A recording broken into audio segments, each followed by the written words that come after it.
सब देखने और सुनने वालों की खिदमत में मोहब्बत भरा सलाम। नदी चलेंगे जर्मनी। इरफान अहमद खान साहब हमारे साथ हैं। हाँ साहब, पहला प्रॉब्लम जो इस वक्त स्पेन में आया हुआ है, एम्बेसी में बड़ा रश है। पाकिस्तानी एम्बेसी में कैरेक्टर सर्टिफिकेट उनको चाहिए लोगों को।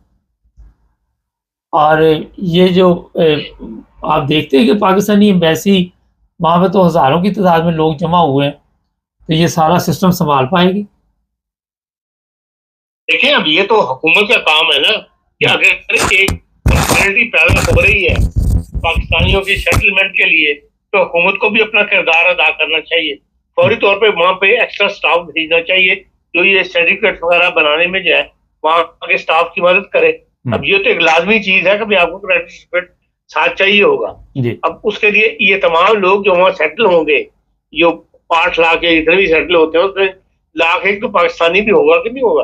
वो सारा 1 लाख जो है वो फॉरेन एक्सचेंज पाकिस्तान भेजेगा, कमा के अपने फैमिलीज को चलाएगा, मुल्क को हमारे को भी फायदा होगा।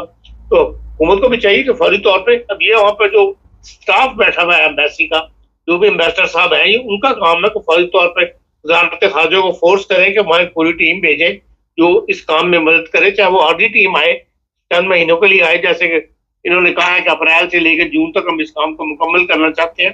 तो 1 जून तक के लिए 6 महीने के लिए फौरी तौर पर ऐसा स्टाफ भेज दे, फौरी तौर पर लोगों को सर्टिफिकेट जो है वो इशू करना शुरू कर दे। एम्बेसी का जो भी कागज इशू होगा उसको कोई रिजेक्ट नहीं कर सकता। जर्मनी के अंदर भी करेक्टर सर्टिफिकेट वगैरह, जब यहाँ पे स्टूडेंट्स वीजे लगते थे तो वो कहते थे कि करेक्टर सर्टिफिकेट लेके आओ। तो उसके लिए तो वो जो कॉन्सेप्ट यहाँ पे थी फ्राउ ओपन, वो 4 लाइनें का सर्टिफिकेट बना के देती थी कि cartoon based passport number and so हमें इसके खिलाफ कोई शिकायत नहीं है मुल्क के अंदर। ये उसके अंदर उन्होंने सर्टिफिकेट लिख रखना होता है, तो वो उसके ऊपर वो हम जमा साथ करवाते थे यहाँ पे स्टूडेंट वीजे के लिए। तो जो जरूरी चीजें हैं वो दोबारा पूरी करनी पड़ेगी। उस वजह से पाकिस्तानी रुकने नहीं चाहिए। ये बड़ी ज़बरदस्त बात की कि गवर्नमेंट को तावन करना चाहिए। बयानात से काम नहीं चलता। लाइनें लगी हुई हैं वहाँ पे एम्बेसी के बाहर। हमारे पास वीडियो बाकायदा तौर पर मौजूद है इस चीज़ की, और इसे तसल्ली दी जा रही है कि सबको मिल जाएगा, सबके साथ ये हो जाएगा। इतना रश लगना नहीं चाहिए था। एक जो अहम सवाल है खासा यहाँ पे, वो ये है कि पाकिस्तान के आजकल जो हालात आप देख रहे हैं, ये जो सर्टिफिकेट है वो उसी वक़्त बना देते हैं। पाकिस्तान में तो पोस्ट गई, ईमेल गई, वो तो कोई दिलचस्पी नहीं होगी। एम्बेसी वही इश्यू करती है उसी वक़्त।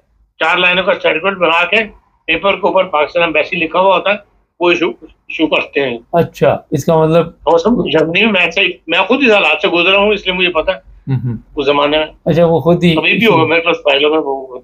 अच्छा खान साहब, थोड़ा सा जर्मनी के बारे में बताइए कि यहाँ पे भी जो बेनिफिट सिस्टम है उस पर बहुत लोग आवाज़ उठा रहे हैं, और बुल्गारिया के लोगों ने बेनिफिट लिया, फलां ने लिया। क्या देखते हैं आने वाले दिनों में कोई काफी बेनिफिट पर आवाज नहीं उठी, बेनिफिट के मिस यूज को पर आवाज। बिल्कुल जी, जी। बहुत सारी ऐसी फैमिलीज पकड़ी गई हैं जो लोग बल्क की सूरत में यहाँ आए थे जर्मनी में। यूक्रेन के लोग, सीरिया के लोग, इनकी कोई ऐसी डॉक्यूमेंटेशन उस वक्त पूरी तरह तैयार नहीं हुई। कभी किससे कितने बच्चे हैं, जैसे कितनी बीवियां हैं, जिस तरह भी आया बंदे यहाँ पर जर्मनी के अंदर एंटर हो गए, उनको इशू हो गए कार्ड शार्ट। अब बेनिफिट्स के मामले में बहुत सारे केसेस ऐसे सामने आ रहे हैं। अभी एक केसेस आया था जिसके अंदर 2,95,000 वो पैसा अब तक ले चुका है बंदा, जब से वो आया है। तो इस किस्म के केस सामने आ रहे हैं, तो जाहिर है कि गवर्नमेंट ने फिर उसके ऊपर एक्शन तो लेना है। तो ये चीजें जो है ये इन द लॉन्ग रन हमारे लिए, पाकिस्तानियों के लिए, या मुहाजिरीन के लिए, या आबादकारों के लिए जो यहाँ आते हैं, नुकसान का बायस बनती है। अब आप देखें, इन्हीं वजूहात की बिना के ऊपर बायरन के अंदर आवाज उठी है, जो एक अखबार ने लीक आउट की है। जिस तरह अमेरिका के अंदर इमिग्रेशन कस्टम इन्फोर्समेंट एजेंसी बनी हुई है, इसको ICE कहते हैं, जो लोगों को पकड़ के जबरदस्ती जहाजों पे चढ़ाती है, फैटी भी लगाती है, बहुत बुरा सलूक करती है, जिसकी खबरें आती थी।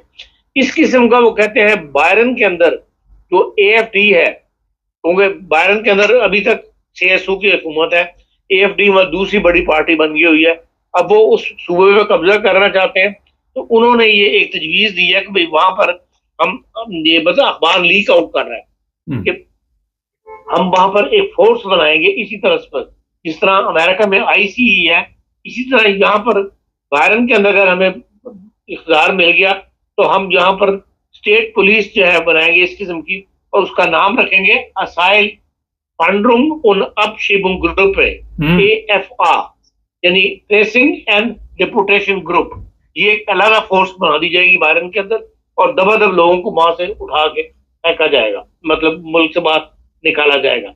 अब जर्मनी वो मुल्क है जहां पिछले 10 साल से 2 चांसलर समझ ले, फ्रीडरिश मैर्च और इससे पहले ओल्फ शोल जो है, इससे पहले भी शेड्यू की हुकूमत थी, कि 10 साल से वो कहते हैं मुसलसल इस रिफॉर्म हो रही है गैर मुल्कियों के मामलात के अंदर, आबादकारी के अंदर जो है वो मुसलसल 10 साल से रिफॉर्म करते चले आ रहे हैं, तब्दीलियां करते चले आ रहे हैं, और उसके बावजूद अभी भी उनको ये तसल्ली नहीं हुई कि ये इतना बड़ा फैसला ये कर रहे हैं कि अलग फोर्स जो है बना रहे हैं। वो उस फोर्स जिस अखबार ने ये खबर शाया की है उसने उसकी मुखालफत भी की है। उसने कहा है कि 2025 के अंदर आपको 30,000 बंदा जो है वो सेल्फ चला गया है जर्मनी से। जिन लोगों ने जो आपने स्कीम निकाली थी उसके भाई अब पैसे ले लो और यहाँ से चले जाओ, उसमें 30,000 पाकिस्तान गैर मुल्की जो है जर्मनी छोड़ के चले गए। इसके बाद फिर वो कहते हैं कि 21,311 लोग जो है वो डिपोर्ट किए हैं जर्मन हुकूमत ने। तो वो कह रहे हैं जब इतनी बड़ी तादाद में डिपोर्टेशन भी हो रही है, लोग खुद भी जा रहे हैं, तो फिर इस किस्म की सख्त कानून बनाने की क्या जरूरत है। तो उसकी मुखालफत किया अखबार ने, जो खबर शायद की हो रही है कि भाई ऐसा सोच रहा है, AFD वाले कर रहे हैं। तो बहरहाल जर्मनी में अब हालात इस किस्म की तरफ जा रहे हैं, उसमें पर हमें जो रहने वाले हैं उन्हें कम से कम इसकी तरफ से सुकून देना चाहिए।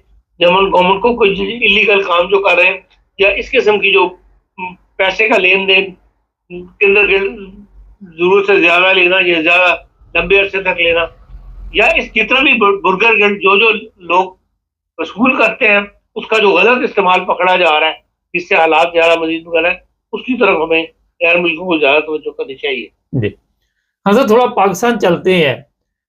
एक तो बड़ा अहम सवाल है कि एक बंदे को उन्होंने खुडे लैंड लगाने के लिए कवानीन में तब्दीली लाई जा रही है। अब ये आवाज़ उठाई है जी 18 साल का नहीं है, 25 साल का जो लड़का होगा वो वोट डालेगा।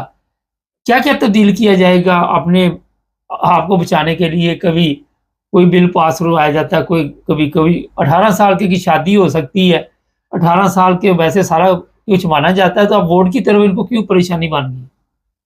देखिए मुबारक साहब, हमारा सियासी कल्चर, इस किस्म का सियासी माहौल इस किस्म का बन गया कि जो हुकूमत इख्तियार में हो वो अपना सामने रख के जो है वो आइन में तब्दीलियां करती है या कानून साजी करती है। जो मुल्क का फ्यूचर है या मुल्क के लिए क्या बेहतर है इन द लॉन्ग रन, उसको देख के फैसले नहीं किए जाते, कानून साजी नहीं की जाती। यही वजह है कि आप देख लेंगे हमारे आइन के अंदर इस कदर तब्दीलियां की गई हैं और इस कदर उसके ऊपर अवामी रद्दअमल देखने को मिलता है। सूरन 26 और 27 की तरमीम जो है इसके ऊपर हर तरफ से अभी तक आवाजें जो है बुलंद हो रही हैं, और अदलिया ने भी साथ दिया हुकूमत का, जिसकी वजह से इतना बड़ा इकदाम उठा दिया गया। तो असल मसला यही है कि हम हालात हमारे ना बदलेंगे, इसी तरह मुल्क चलता रहेगा, यही पार्टियां बरसर गुजार रहेंगी बारी बारी, कभी वो पार्टी आ जाएगी, कभी ये पार्टी आ जाएगी, कभी ये दोनों मिलकर हुकूमत कर लेंगे। यही हम देखते चले जा रहे हैं और मुस्तकबिल में भी हमें कोई ऐसी उम्मीद की किरण नजर नहीं आती कि हालात में कोई पलटा आएगा। इसी तरह कानून साजी होगी जिस तरह के अब आप देख रहे हैं। नहीं तो नौजवान नस्ल जो है वो फिर क्या करे वहां पे? अगर नौजवान नस्ल को अपना फ्यूचर पाकिस्तान में नजर नहीं आ रहा, इसलिए आप जिससे बात करके देख लें, बाहर भागने की कोशिश कर रहा हर बंदा या किसी न किसी तरीके से मैं मुल्क से बाहर निकल जाऊं। खासा बसंत आ रही है, अभी दफा 144 लगा दी गई है कि किसी सियासी लीडर की तस्वीर नहीं लगी होगी, मगर सियासी लीडर में हमारे जर्नैल भी आते हैं, उनकी तो तस्वीरें लगा के लोग ये गेम कोई ना कोई डालेंगे। तो इतनी सख्ती की क्या जरूरत है? इतना कौन सा क़यामत आने लगी है? कल मैं देख रहा था वो राणा सनाउल्लाह से भी पूछ रहे थे, जनाब इसको सियासी रंग नहीं देना चाहिए, इसको ये नहीं देना चाहिए, तो इतना खौफ क्यों है? जी खान साहब।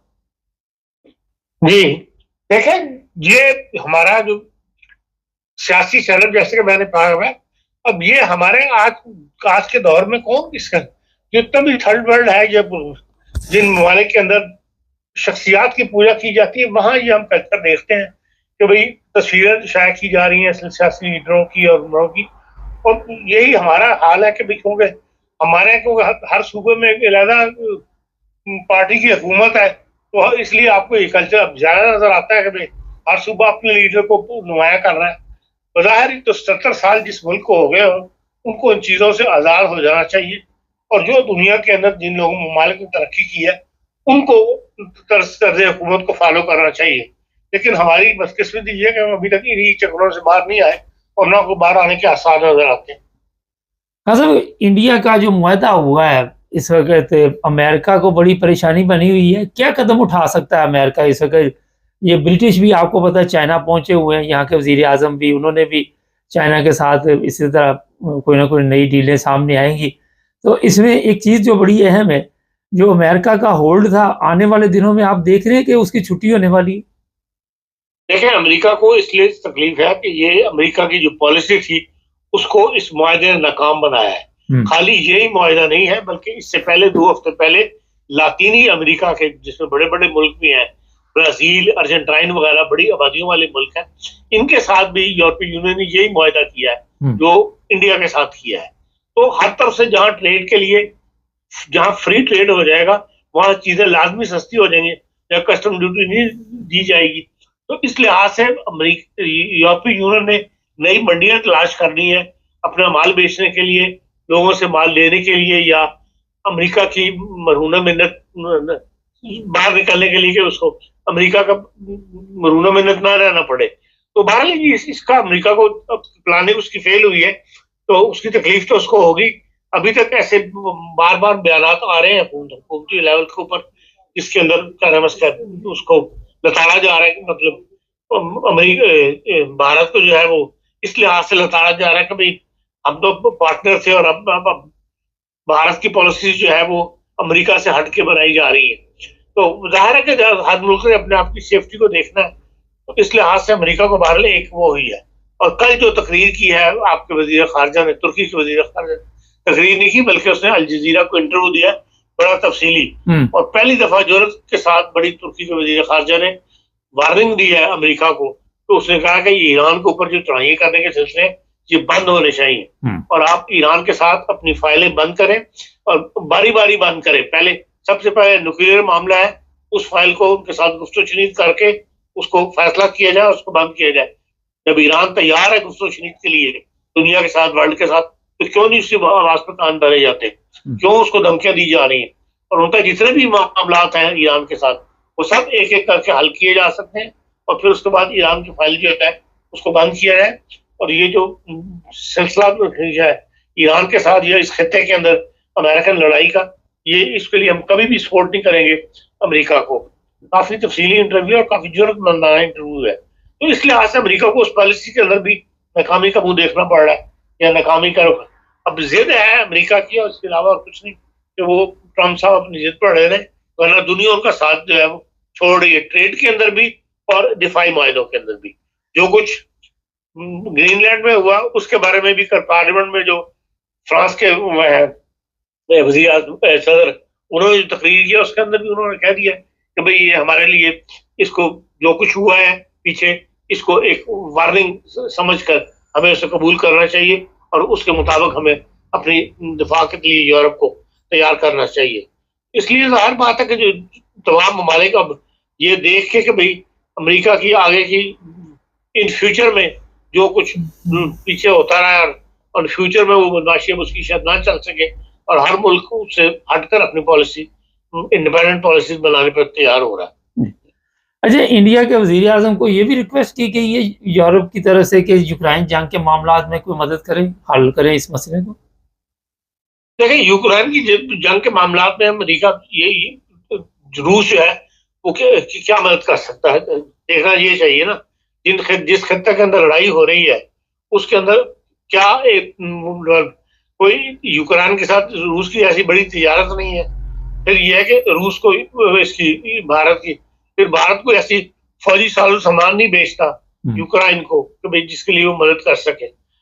जो भी जंग हो इस सारे मामलात के अंदर अब भारत का झुकाव जो है वो रूस की तरफ ही रहेगा, इसलिए कि रूस बहुत बड़ा एक तिजारती पार्टनर भी बन गया है। अब रशियन तेल का वहां आना और वहां से साफ होके फिर आगे सप्लाई मिलना यूरोप के लिए, ये एक नया मतलब ट्रेड की लाइन खुली है जिसको कभी भी ना यूरोप इससे मतलब पीछे हटेगा और ना ही जो है रूस जो भारत जो है वो इससे फायदा उठाने में चीन आगे बढ़ेगा, पीछे नहीं हटेगा इस मामले में। इसलिए यूक्रेन की जंग इतनी अहमियत नहीं रखती भारत के लिए। जी बहुत शुक्रिया खान साहब को। अच्छा जी, कई दफ़ा होता ये है कि रोब होता है किसी चौधरी का और लोग डरते हैं, फिर चौधरी सख्ती शुरू कर देता है जिस तरह अमेरिका बहादुर ने किया। वो रोब के चक्कर में पठा बैठ गया, सब भाग दौड़ गए, कोई इधर दौड़ गया। ये इंग्लैंड वाले भी अब चाइना के साथ एग्रीमेंट कर रहे हैं।